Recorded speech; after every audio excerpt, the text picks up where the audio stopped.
All right, what's up and welcome to the Celtics post-game live as the Celtics fall in Game 2 to the Miami Heat. 111-101 your final score. Tom Giles, Eddie House with you, and Celtics were up 3 at the half, and then Miami just went on a run there in that third quarter, a 20-5 run. There was also a 10-0 run within that, but what happened there in that third quarter, Eddie? Well, think about it, except that end of the second quarter run by Jaylen Brown himself, Miami controlled this game. They controlled the tempo. They controlled the pace. They controlled the physicality of the game. And when the thing that I was looking at is like when things went sideways for the Celtics and they didn't get the right call, they were worried about talking to the ref about it. Well, some of those same calls happened for the Miami Heat, and Miami Heat went to the next play. And that's something that I talked about before Game 1 in pregame was leave the referees alone, just play the game, get on to the next play. You know Miami's going to come out fighting. They're going to play. I didn't think they would be able to shoot the three, make 23 threes. I didn't think that they would be able to continue to knock down the three the way they did, but you got to give them credit. They came out here, they played hard, they played physical, and we were never able to match that. I mean, Kristaps Porzingis got pushed off his spot continuously, didn't have a great game, and you still had opportunities to win this game. With all that being said, you just can't, and we heard Scal say it on the broadcast, you let go of the rope. It's just, we're tired of hearing that. You can't, especially at this time, okay? I could hear that in November, maybe. I hear that in December. But when we get here in late April, mid-April, late April, and you're going into May and going into June trying to win a championship, there is no letting go of the rope. It's grabbing it tighter and pulling it close to you. So, to me, I just look at, this is one of them opportunities you had to go up 2-0. Now, Miami feels like it's a series. Yeah. That's the truth. Yeah, and the series just had 1-1 now.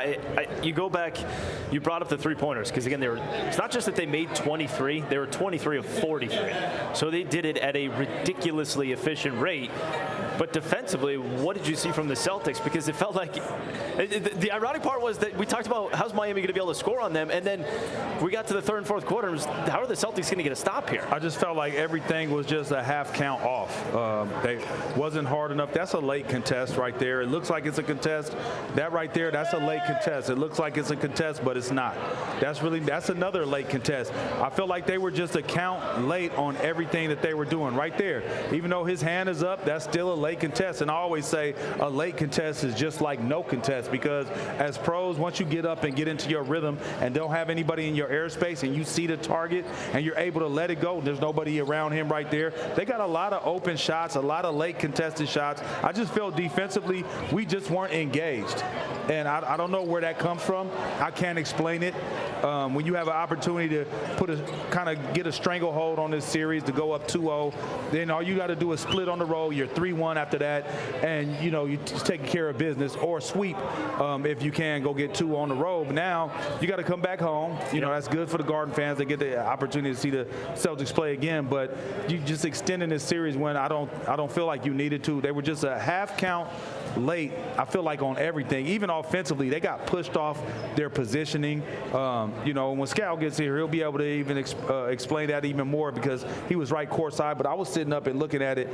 Our offense was starting out a little further, and that's what I expected. Remember at pregame, I said, I feel like they're going to get in us, they're going to push our spot. That's why you had to meet their physicality. And when people talk about physical basketball, it's not always you're just out there throwing elbows and you're running through people and doing all. No, it's the early dirty work that you do. You meet somebody at the free throw line, he's trying to get to the block. I work him off the block. And we did some of that, but for the most part, Miami did that for the whole game against us. All right, you also you look at the number of guys who stepped up for Miami in this one. Tyler Hero had 6 threes. Caleb Martin had 5 threes of his own. He was 5 of 6. He had Jaquez, Jovic. They each had 3 threes. Highsmith had 3 threes. And then on the Celtics side, I could have went out there and got 2 threes the way they was guarding tonight. But you look at the Celtics side of things, and it just felt like it was Jaylen Brown and Jason Tatum, and that was really it. It wasn't the supporting cast that we're used to seeing from this team. Yeah, you got to, on the flip side, give the Miami Heat credit for that.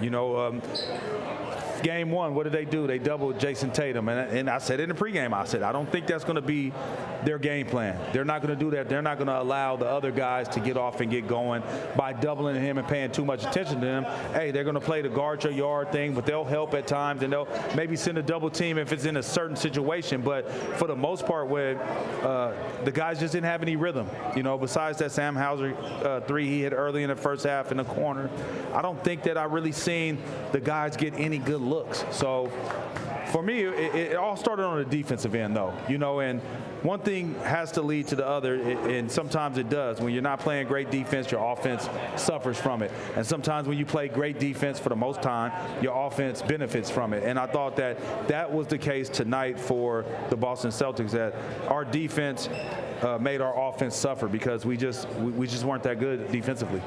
Real quick, before we bring Scal in here, Kristaps Porzingis, that was, I think, as much as we've seen him struggle, if not in a Celtics uniform, at least in quite some time. But what looked off about him tonight? I just felt like they were physical with him. They pushed him off his spot. They bumped him, they banged him, and every time that he caught it, it wasn't an easy. It was nothing comfortable. I think what they did tonight, they made him uncomfortable in his position. He got, look at everything that they're doing. That's not a comfortable shot. I don't care what anybody says. I know he's 7 feet tall, but nothing that he did was comfortable. He was off, and I thought we kind of started looking for him too much instead of just playing the game of basketball. And if he happens to be the guy to get the pass, cool, we could live with that. But I felt like we were really trying to hunt that matchup with him and trying to get him going and go to work. Like right there, I felt like Drew Holiday could have went to work, or have him, if you want to reestablish, have him come out and set another screen. Yeah. And get going, get some movement instead of just being. I thought we were just really stagnant offensively. That was the key to the game. If minus us not getting out on shooters and not respecting the Miami Heat as shooters as they hit. So think about it. We gave up a franchise record for threes, fourth most in NBA history, and 2 starters out. You're talking about rookies and second-year players, guys with no experience, and they make 23 threes against us. That's one side of it. The offensive side of it, to me, was exactly what you just said. We're hunting out matchups. Why?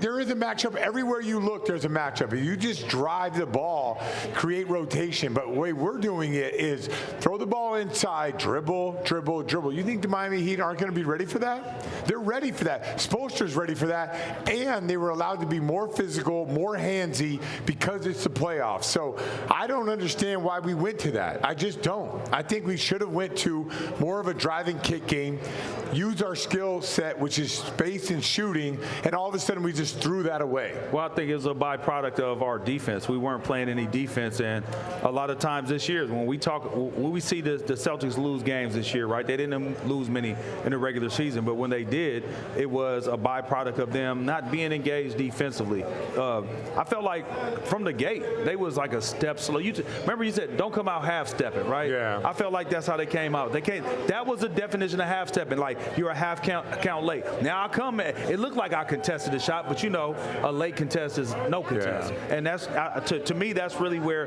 everything stemmed from not having good defensive possessions leads to us not having good offensive possessions. 33s in basically 5 quarters. That's unacceptable. If we're trying to win, we know this is a 3-point shooting league, and we're just going out there. How many more threes do they have to hit before we finally flip a switch and say, I'm not giving up no more threes? And that very disappointing to say that they never made. I don't want to say an adjustment. They didn't.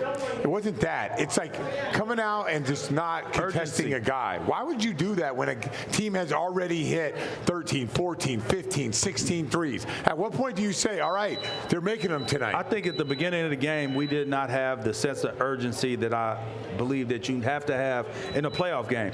We know that that's a desperate team. Miami Heat was a desperate team coming in. They desperately needed to win this game to have any shot of winning the series or having any shot of having any confidence to win this series. And I just don't think that our level of effort, I don't think that our attention to detail was there for whatever reason. Everything seemed like a count late. The pass a half second late. Not on time. It was on target, but it was just a little bit late. Yeah. I just felt like they were just off. And you just can't have off nights in the playoffs. I'm sorry, not everybody. And the 2 stars did not have off nights. It was everybody else.